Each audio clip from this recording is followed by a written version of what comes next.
Hello everyone, I'm Peruffy1322 and in this video I'm going to be showing a complete countdown of the top speeds of all fully upgraded sedans. All of these top speed values have been calculated in-game as accurately as possible to the nearest 0.5 of a mile per hour, and for a full explanation of how this is all done, read the description. If you want to know how all vehicles perform in a variety of different classes and formats, check the annotation on the screen or the link in the description for the full playlist of videos, and of course feel free to subscribe for future updates. So first up, in 21st place, right at the very end of the sedans class, we've got the Regina with a top speed of 86.5 miles per hour, which is actually the slowest that we've seen so far in this testing. The Regina, even fully upgraded, isn't very quick at all. Now in 20th place with the Romero Hearse is only 3 miles per hour quicker than the Regina, but obviously compared to the Regina this is reasonably quick. 89.5 miles per hour for the Romero Hearse, still not really all that great. Then just ahead of that, 0.5 of a mile per hour quicker, is the Ingot. Now what we're finding with these sort of initial sedans at the back end of the sedans class, they're all very slow. You know, these are some really slow top speeds, and that is shown again with the next car, which is the Emperor. Only 0.5 of a mile per hour quicker again. We're only just over 90 miles per hour at this point. Very slow for these back end sedans. And that's pretty much what we're seeing for the next two vehicles as well. In 17th place we have the Surge, a little bit quicker than what we've just seen from the Emperor with a 93.5 miles per hour top speed, but the Surge only gets an engine upgrade. It doesn't get transmission or turbo, which is why its top speed is that low, because it is an electric vehicle. Now in 16th place is the Stretch, and this is the only vehicle in this list that can't actually be upgraded at all, but it's still quicker than all of the vehicles that we've seen already that can be upgraded. 94.0 miles per hour, still obviously not that quick, but you know, it's certainly better than what we've seen already. And at this point we're starting to get into some proper top speeds. So the Primo is tied for 14th place with obviously the Primo Custom, which is exactly the same as it. 103.0 miles per hour for both of these cars. We're starting to, you know, we've broken that 100 mile per hour barrier. We're starting to get into some reasonable top speeds, something that you can actually start to work with. And from this point on, the difference from here to the top isn't all that much. Now in 13th place, we've got the Warrener, 103.5 miles per hour. You know, a lot of these cars that we're about to see, there's not really a lot that you can really say about them. The top speeds are reasonably close together. As you can see, you know, we've got the Acer in 12th place with 104.5 miles per hour. And you know, by the time we get to the sort of the very best car in the class, you'll see that its top speed isn't all that much higher than what we're seeing right now. So all of these cars, there's not really a lot you can say about them. Now at this point we've got a four-way tie for 8th place. So the Premier here with 105 miles per hour is exactly the same as the three cars that we're about to see. Now what I want to just quickly mention is some people keep asking, you know, we've gone from 12th place straight to 8th. What's happened to 11th, 9th, 10th, you know?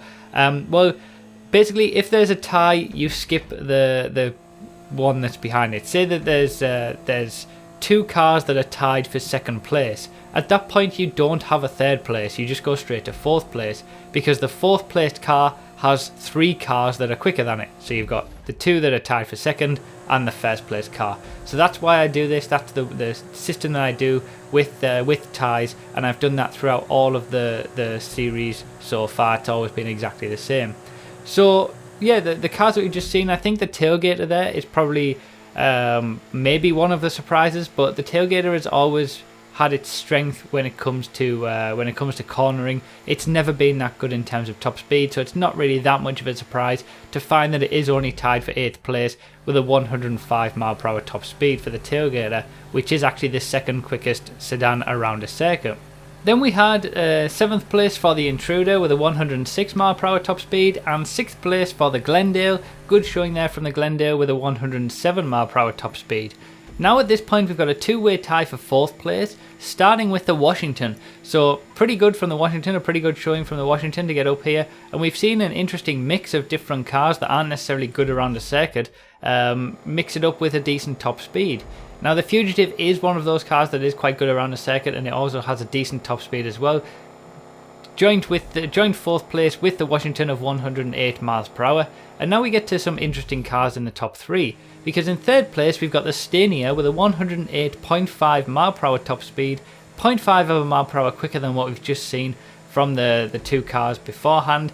And really good showing there from the Sedans. Might not be that great around the track, but reasonable top speed for this class. 2nd place we've got the Shafter. Pretty much underlines why it's so good around the circuit, because it's got obviously incredible traction and acceleration alongside this very, very good top speed of 110.5 miles per hour. But ultimately the number 1 car in terms of top speed for the sedans class is the Super Diamond with 111.5 miles per hour. Now that's only 1 mile per hour quicker than the Shafter, so it's not really that big of a deal. And also, you know, the Shafter is so good around a circuit, whereas the Super Diamond is so bad around a circuit. I don't really see the need to have both of these, like possibly having the Adder and the T20, for example, in the Supers class.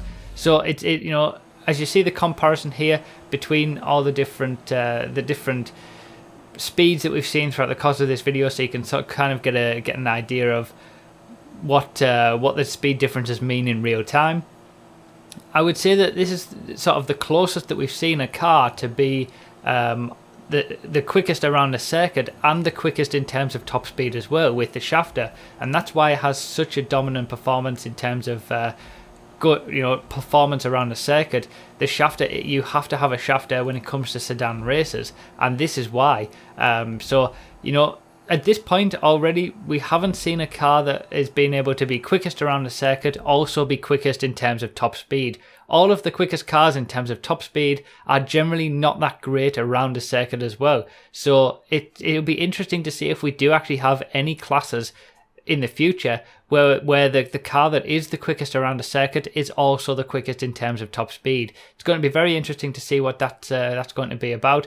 The SUVs is going to be next, so that could be a contender because the Huntley S is so dominant, but we will see. If this is the first video that you've seen in this series, there are all sorts of other classes already done in terms of top speed, and also make sure that you watch the best fully upgraded cars series for the best cars around the circuit. So thank you guys for watching, I really do appreciate it. Let me know all your thoughts down below, leave a like if you enjoyed, and I'll see you next time.